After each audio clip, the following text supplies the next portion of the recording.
মুখ্যমন্ত্ৰীৰ এটা straight drive, এইবাৰ এটা কভাৰ ড্ৰাইভ।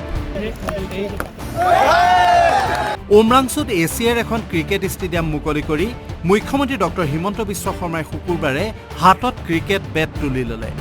প্ৰথমতে মুখ্যমন্ত্ৰীয়ে ষ্ট্ৰেইট ড্ৰাইভ খেলিলে, তাৰ পিছৰ বলটোত কভাৰ ড্ৰাইভ। ক্ৰিকেটৰ পথাৰত প্ৰায় ডিফেন্সিভ মুখ্যমন্ত্ৰী। আক্ৰমণৰ ইচ্ছা থাকিলেও প্ৰথমতে প্ৰতিৰক্ষাকে গুৰুত্ব দিলে। ডিমা হাছাওবাসীক মুখ্যমন্ত্ৰীয়ে প্ৰতিশ্ৰুতি দিলে অহা বছৰ টিম ইণ্ডিয়াৰ আগশাৰীৰ খেলুৱৈসকলক আনি উমৰাংচুত এখন খেল পাতিব, তেওঁ নিজেও তাত বেটিং কৰিব। यहाँ में ये जो स्टेडियम बना है इसमें रणजी ट्रॉफी भी हो सकता है और अच्छा खेला भी यहाँ में हो सकता है।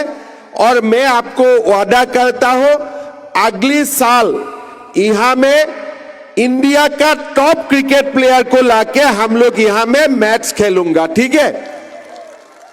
और वो दिन मैं भी आके 2 साल बैट में बैटिंग करूंगा आप लोग का साथ में।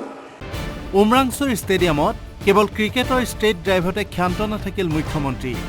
ৰাজনীতিৰ পথাৰলৈকো তেওঁ এটা ষ্টেট ড্ৰাইভ মাৰিলে। বল পোনে পোনে পৰিলগৈ কংগ্ৰেছৰ VIP গেলেৰী। পৰহি দিনাখন কংগ্ৰেছৰ মিটিং হৈছিলে, তাতে বিজেপিয়ে কিমান হোৰ্ডিং লৈছে কিমান লোৱা নাই এই টুলুঙা কথাবিলাক আলোচনা হৈছিলে। যোৱাকালি 2 ঘণ্টা ধৰি জুম মিটিঙত তেওঁলোকে আকৌ কোনে লিক কৰিলে তাৰ কথা আলোচনা কৰিলে আৰু লিক কৰা মানুহবিলাকক লৈ জুম মিটিং পাতিলে। গতিকে জুমতো কি হৈছিল সেইখিনিও আমি গম পাওঁ।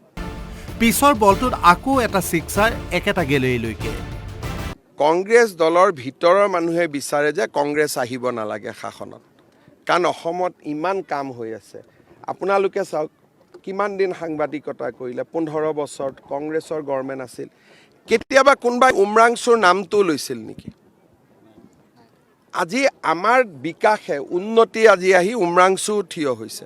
আপোনালোকে এতিয়া হাফলঙত যাওক, গাঁৱে গাঁৱে আমাৰ চৰকাৰৰ কাম দেখিব।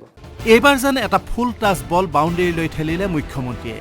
তেওঁ ক'লে অহা মাঘ বিহুৰ আগতে সমাগত বিধানসভা নিৰ্বাচনৰ বাবে বিজেপি মিত্ৰ দলৰ সৈতে আসন বুজাবুজি চূড়ান্ত কৰিব। কংগ্ৰেছ দলৰ ভিতৰৰ মানুহে বিচাৰে যে কংগ্ৰেছ আহিব নালাগে শাসনত, কাৰণ অসমত ইমান কাম হৈ আছে। আপোনালোকে চাওক কিমান দিন সাংবাদিকতা কৰিলে, 15 বছৰ কংগ্ৰেছৰ গভৰ্ণমেণ্ট আছিল। কেতিয়াবা কোনোবাই উমৰাংচুৰ নামটো লৈছিল নেকি? আজি আমাৰ বিকাশে উন্নতি আজি আহি উমৰাংচু থিয় হৈছে। আপোনালোকে এতিয়া হাফলঙত যাওক, গাঁৱে গাঁৱে আমাৰ চৰকাৰৰ কাম দেখিব। সাংবাদিকে এইবাৰ স্পিনাৰ ব্যৱহাৰ কৰিলে, কিন্তু স্পিনাৰৰ বল খেলাত মুখ্যমন্ত্ৰী পাকৈত। কোনো ভুল নকৰি কভাৰ ড্ৰাইভত বহি খেল উপভোগ কৰি থকা গৌৰৱ গগৈৰ কাষতে মুখ্যমন্ত্ৰীয়ে পেলাই দিলে বল। মোৰ কথা গুৰুত্ব নিদিয়া ভাল, কাৰণ মোৰ কথাত গুৰুত্ব দিলে তেওঁ ৰাতি টোপনি নাহিব। গতিকে কেইটামান দিন ৰাতি শুৱক, জুবিন গাৰ্গৰ হৈ যাওক, তাৰপিছত তেওঁতো ওলাব। ব্যুৰো ৰিপৰ্ট, আছাম টক্স।